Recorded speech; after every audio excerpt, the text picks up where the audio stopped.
सुबह की लालिमा बिखेरने लगी, तब तीनों ने संध्योपासन का कार्य समाप्त कर चित्रकूट पर्वत की ओर प्रस्थान किया। जैसे जैसे वे पर्वत के करीब पहुंच रहे थे, राम ने सीता से कहा, हे मृगलोचनी, देखो, पलाश के ये जलते हुए अंगारों की तरह खिलते फूल जैसे संपूर्ण वन को सजाने के लिए यहाँ आए हैं। ये पुष्पहारी हमारे स्वागत के लिए तैयार है।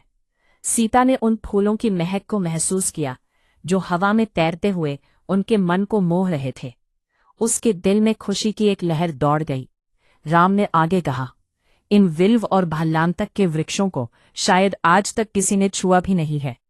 लक्ष्मण ने भी उनकी बात का समर्थन करते हुए कहा, प्रभु, यह स्थान सच में हमारे निवास के लिए उपयुक्त है।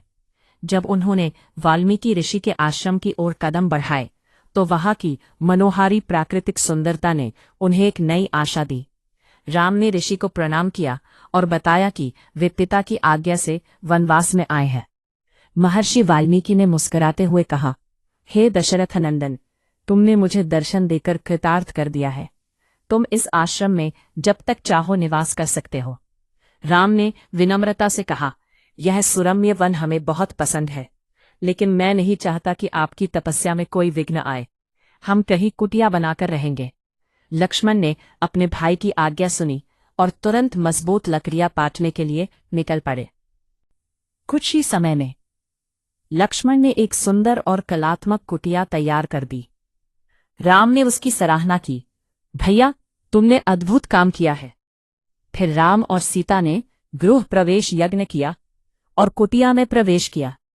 कुटिया के पास ही चित्रकूट पर्वत को छूती माल्यवती नदी बह रही थी, जिसके किनारे पर्वतों की श्रृंखलाएं नयनाभिराम थी। उस वातावरण की सुखदायक शांति ने राम और सीता को अयोध्या का दुख कुछ समय के लिए भुला दिया।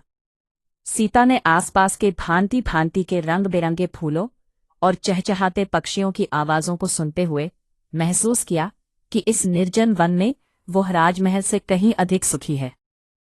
यह उनकी नई जिंदगी की शुरुआत थी, जहां उन्होंने एक दूसरे के साथ मिलकर जीवन को फिर से खोजा।